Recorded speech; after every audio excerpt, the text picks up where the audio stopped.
Hey, welcome back to Crown Jewels, a journey through Queen. This week's episode, In the Lap of the Gods.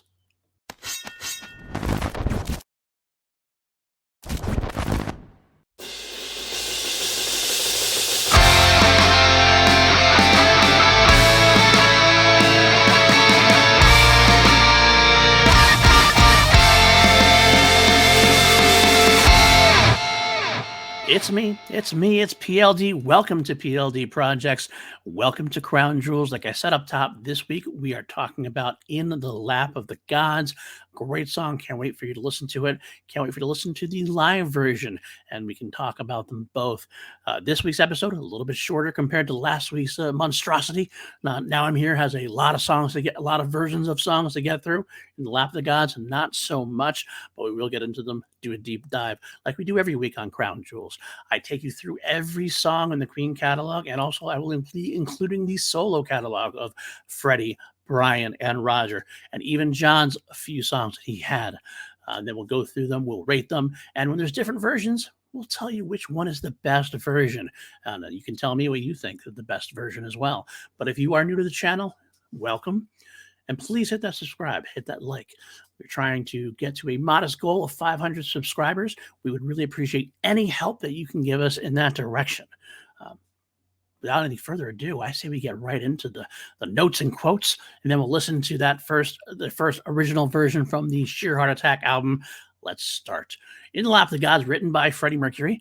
Freddie does lead and backing vocals, also plays piano. It's Brian May on guitar. John Deacon plays bass guitar and also plays acoustic guitar. Not very often he does it, but he does it on this track. And Roger Taylor is credited with drums and screams. Yes, screams. We're going to get to that. Now, although this is a shorter song, it is, in terms of vocals, one of the steps toward Bohemian Rhapsody. We're going to hear that. I'm going to talk about that as well. Not quite as complex as, say, March of the Queen before it, or even as Bohemian Rhapsody after it, but it is in that same ballpark. It's in that same vicinity as they try to do this layered vocal bit that Queen is really is Queen's standard at this point. The band slows Freddie's vocals down a little bit in this one, which is kind of cool, gives it this ominous feel. They did try to replicate that live, which would have been maybe a little strange. But speaking of live, this was played live as part of a medley. Those famous Queen medleys I keep talking about, through 1974 through 1975, but then it was dropped from the set, never to be played again.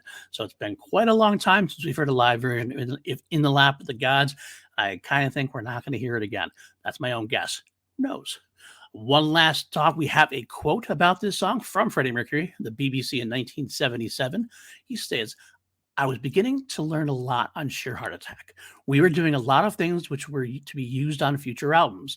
Songs like In the Lap of the Gods, yes, I suppose. Working out the harmonies and the song structures did help on, say, something like Bo Rap. Somebody says this sounds like Cecil D. DeMille means Walt Disney or something. More to the point than the Beach Boys." It's a very apt description, actually, now that I think about it. Well, if you look in the description of this podcast, you'll see that I put 2 YouTube links for both versions of the song we're going to listen to. So right now, why don't you go down, pause this podcast, click on that link, listen to the first track, and then we'll come back and talk about it. But before you go, I want to warn you. If you have headphones on, you might want to be wary, because the very first opening is almost like a jump scare in a horror movie. Just letting that be said. Okay, without further ado, be right back. Well, you can't say I didn't warn you. Man, I love it's one of my favorite parts of the track, and one of my favorite parts of any album, actually. When that Roger Taylor high-pitched wail comes at the beginning, wow, I jumped out of my seat the first time I heard it. But then it comes in, it's followed by these lush harmonies. You can tell Freddie is really working on the harmonies, the layering of the harmonies, the movement of the harmonies. And then you got the guitars trailing behind it. This nice little piano riff as well. It's just a dramatic song. It's really a dramatic song right from the get-go. You can tell where it's coming from March of the Black Queen. You can tell where it's going in Bohemian Rhapsody in a way. It's leading up. It just leads up to this big "In the Lap of the Gods," and then it just fades in and out. It's a wonderful beginning. It's such an interesting, dynamic crash of a beginning, just like Roger's wail the first second. And that is Roger Taylor. That's a scream. Then after that, it slows down and it comes this nice little legato Freddie playing with a tempo quite a bit. It's slow, then it speeds up a little, and then slows. You kind of are dragged along as Freddie's taking you on this little adventure. But with that slowed down voice, which is very, very creepy, the whole thing sounds a bit ominous, really. Sometimes lost in the background if you don't have headphones on. John has a really exquisite bass line here. It really kind of goes, it's definitely not just playing those notes, those bottom ends. It kind of goes up and down and trails and has this nice little going right before it goes into, like, I guess you would call it the chorus, really. This is not a typical song, verse, chorus, verse, chorus.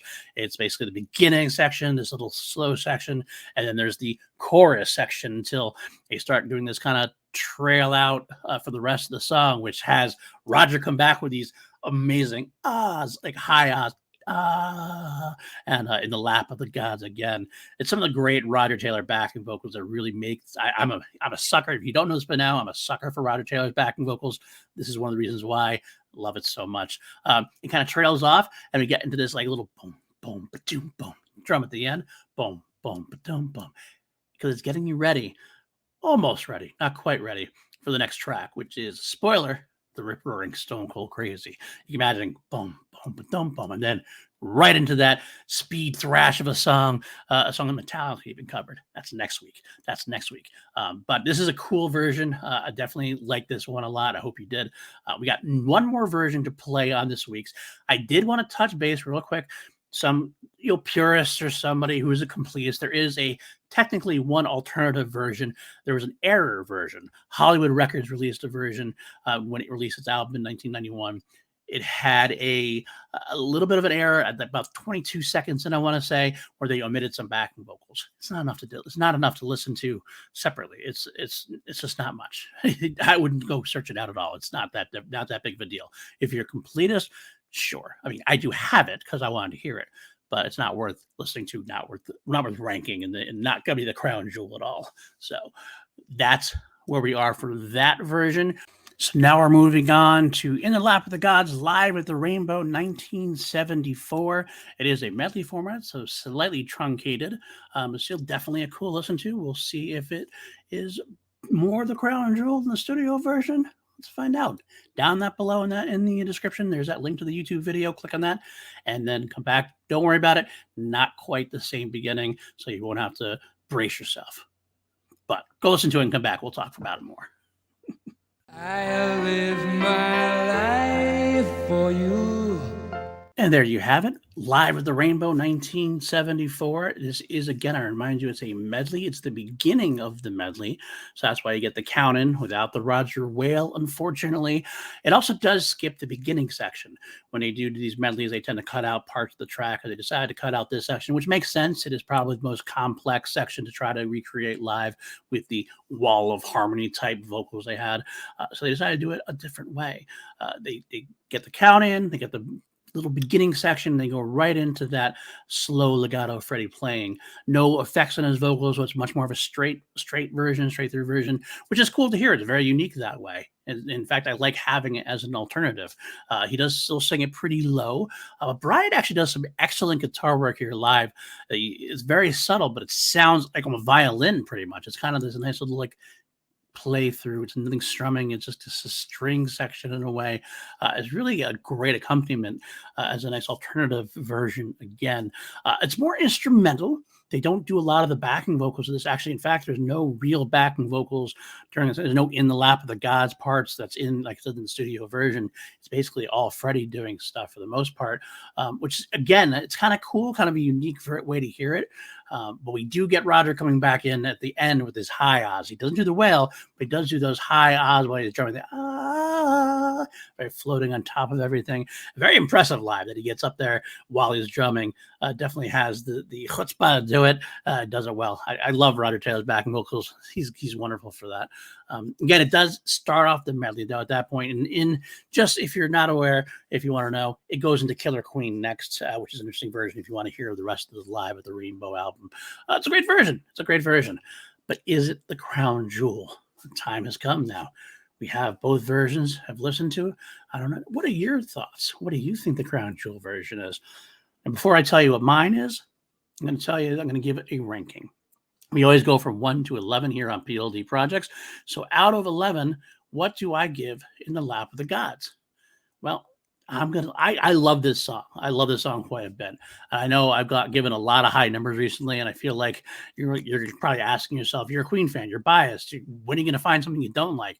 I don't know. I can always find something to love. And you know what? I'm going to celebrate my love for the band.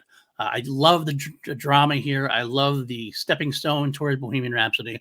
I love Roger's background vocals here. I'm going to give this a solid 10, which means it is in my top 10. We're knocking Ogre Battle out of the bottom slot. Liar slides down to that number 10 spot. Great King Rat down to number 9. Tenement Funster down to number 8. My Fairy King down to number 7. Seven Seas of Rye down to number 6. And then just underneath Brighton Rock at number 5, we're going to put In the Lap of the Gods. Of course, the top 4 beyond that, again, Brighton Rock, Lily of the Valley is number 3. March of the Black Queen is number 2. And number 1 still, White Queen, As It Began. All right. So now let's do our crown jewel moment. We have it. Coming in second place, so the alternate version, the non-crown jewel version, but one that's still interestingly enough to listen to for me, hopefully for you as well. It's the Live at the Rainbow version. It's a medley format. It's a truncated song. This is one of those studio songs. Queen has studio songs. Queen has live songs. Like I talked about last week. Now I'm Here is much better live, I feel, than on the studio album. This, with its complex arrangement, its depth of harmony, depth of vocals, and interesting movements here and there, and the way they use the studio sound, fading in and out. I got to go with the album version of the Crown Jewel version. I don't think it was much of a surprise if you listen to me talk about both. I love both versions, but definitely it's the album version for me. Well, there you have it, folks. The ending of the episode. Thank you so much for sticking around. Let me know in the comments what you think about In the Lap of the Gods. Did you like this song? Did you know about this song? Are you looking forward to the next week's song with Stone Cold Crazy? But if you are new to the channel, or if you're not, make sure you subscribe. Make sure you hit that like button. Leave us some comments. Let us know how we're doing. And of course, we are, again, pushing for that 500 subs. Every step counts. I want to also let you guys know we do have a Patreon, patreon.com/PLD Projects, where we do some extra content, have a great Facebook chat going on with a bunch of the crew there. I want to mention now specifically Allison Salamone, Brandon Buckingham, Brandy Parker, Jeff Alterman, John Lastrina, Partis Dason, and a whole bunch more. Could not do it without you. I truly appreciate you guys so much. Of course, we have a lot of extra content on this channel. And if you're listening on audio, we have it on the audio podcast as well. We have Class Action, where we put up 2 things in the movie TV world, put them up against each other, see which one comes out victorious. We have 2 mediocre white dudes on film, myself and PJ Campbell, going through a deep dive of franchises that we are now into the Lethal Weapon franchise, out of the horror world for once.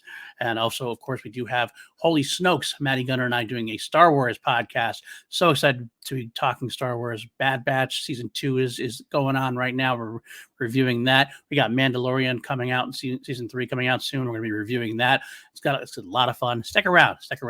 But until next time, of course, God save the Queen. Keep on rocking, everybody. Next week, Stone Cold Crazy, special guest interview, Mike Deacon from What the Show. Should be a lot of fun. All right, take care, guys. Bye now.